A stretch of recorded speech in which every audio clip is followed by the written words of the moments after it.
Bienvenidos una vez más a este espacio de misterio, en donde los relatos del más allá e historias inexplicables cobran vida, historias que ustedes han vivido. Es momento de desprenderse de todo y entrar en la zona del silencio.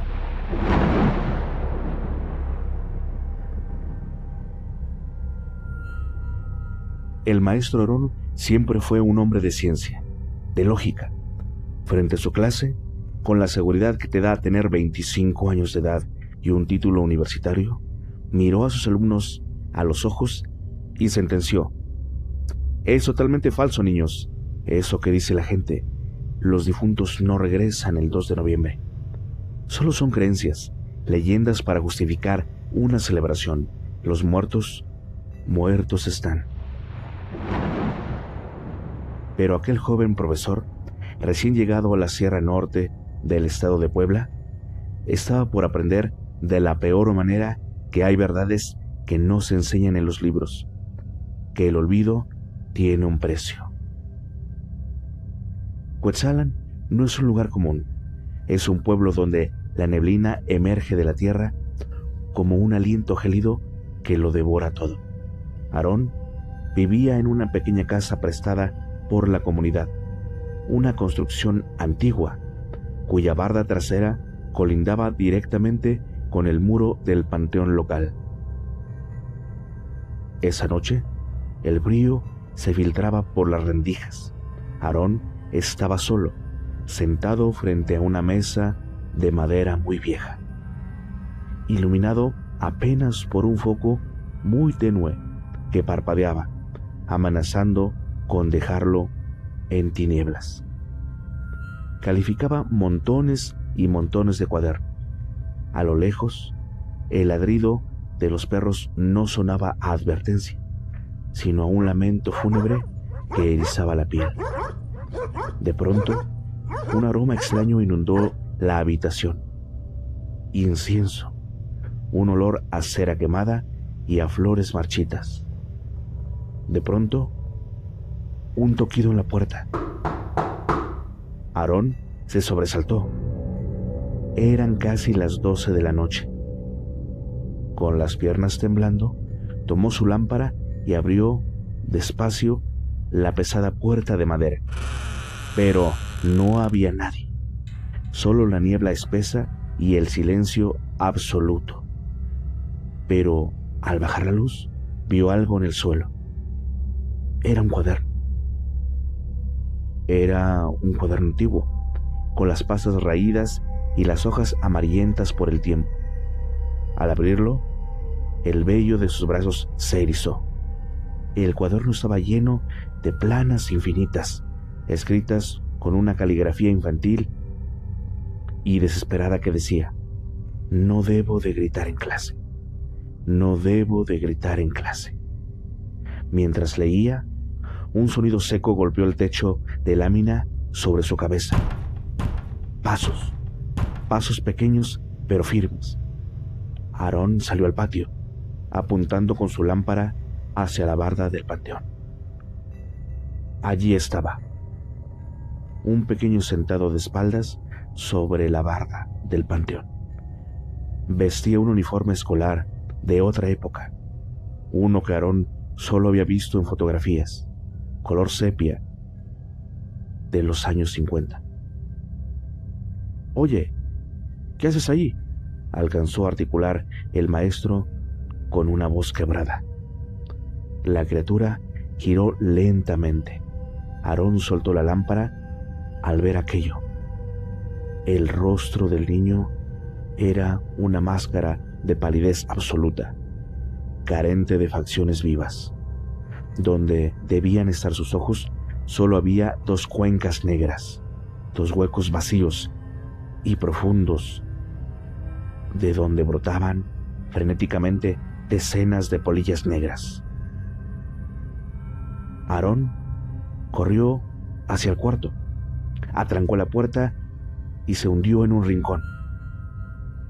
Esa noche no durmió.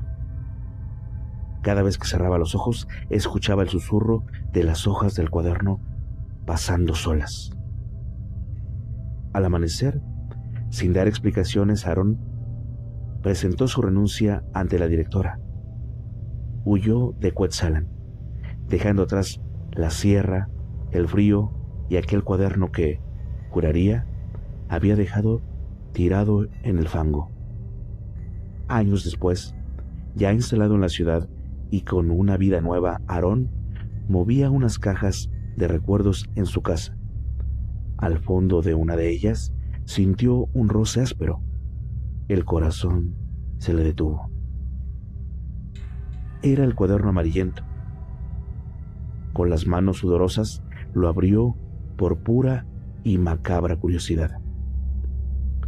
Al final de las planas infinitas, justo después de la última frase de castigo, apareció una nueva nota. Escrita con una tinta que parecía fresca, pero borrosa. Casi hubiera sido escrita, tal vez, bajo la lluvia. Hasta luego, maestro Aarón. Lo quiero mucho. Atentamente, Mateo. Aarón cerró el cuaderno, pero el olor a incienso ya había llenado su sala. Ahora comprendía que, para Mateo, aquel pequeño, el tiempo de clase nunca termina y que algunos alumnos nunca dejan la escuela, ni siquiera después de la muerte.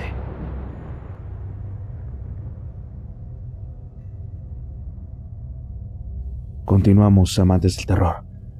Esta segunda historia es de la maestra Lupita, una maestra que vivió una situación bastante caótica en sus inicios de esta profesión tan hermosa que es la docencia. Comencemos con su historia. San Luis Potosí es una tierra de contrastes, de horizontes que se tiñen de malva al atardecer.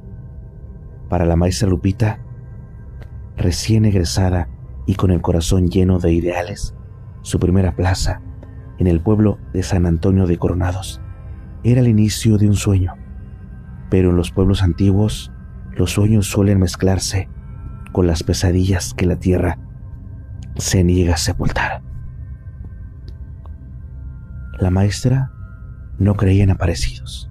Para ella, los ruidos en las vigas eran solo el viento y las sombras en los pasillos eran solo fatiga, hasta que el eco de un llanto, nacido en lo más profundo de la escuela, la obligó a mirar de frente al abismo.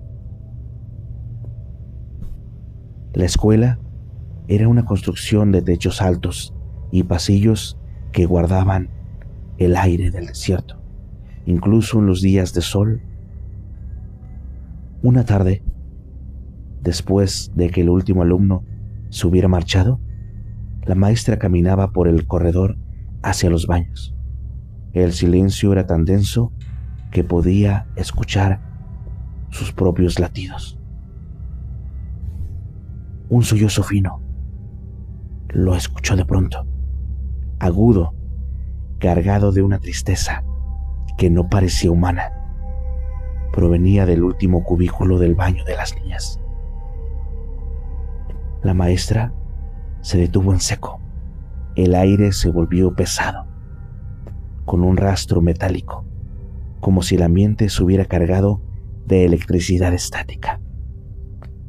¿Hay alguien ahí?, preguntó, intentando que su voz no temblara. Pero nadie respondió. El llanto aumentó. Era una niña, estaba segura. Se acercó lentamente, cada paso resonando en el azulejo frío. Al llegar frente a la puerta, estaba cerrada. Extendió la mano y tocó suavemente la madera. En ese instante, el llanto cesó. El silencio que siguió fue más aterrador que el lamento mismo. Un silencio absoluto, como si el mundo entero hubiera dejado de respirar. La maestra Lupita empujó la puerta. El baño estaba vacío. No había ventanas abiertas, no había dónde esconderse, solo una mancha de humedad en el suelo que parecía la huella de un zapato pequeño que se evaporó ante sus ojos. La maestra Lupita guardó el secreto. El miedo la hacía sentir ridícula, hasta que semanas después, el asiento de una de sus colegas quedó vacía. La maestra Elena se había marchado de la noche a la mañana, sin despedirse, dejando sus libros y sus marcadores. Fue durante el consejo técnico, entre el vapor del café y la plática de los temas educativos, cuando, a través de un murmullo de los docentes, surgió ese tema. La maestra Elena comentaron: «No soporto más», susurró el director, bajando la vista. Elena decía que la niña ya no solo lloraba en los baños, decía que la escuchaba galopar en el patio también en la noche. La maestra Lupita sintió un escalofrío que le recorría la columna. Fue entonces cuando los maestros más antiguos soltaron la verdad, que en el pueblo se prefería callar. Años atrás, vivía en esa zona una pequeña de nombre Lucía. Su pasión no solo era las muñecas, sino la escuela y también los caballos. Ella tenía un caballo azabache que su padre le había regalado en un cumpleaños. Lucía amaba la escuela tanto como las cabalgatas, pero una tarde de tormenta, el animal se desbocó.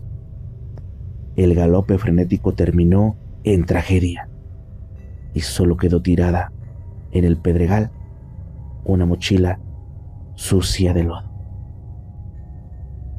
Dicen que esta pequeña nunca aceptó lo que le había ocurrido, dijo el director.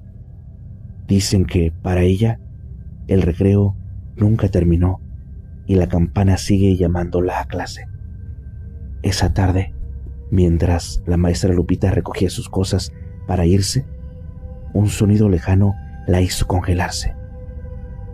En la entrada de la escuela no era un llanto, era el sonido rítmico y pesado de unos cascos de un caballo. Al voltear, no vio a nadie, pero en el centro del patio, justo bajo el sol que se ocultaba, vio un remolino de polvo que giraba con una fuerza sobrenatural, y de entre el viento una voz infantil, clara y desesperada, susurró a su oído: «Maestra, ¿ya puedo entrar a su salón?».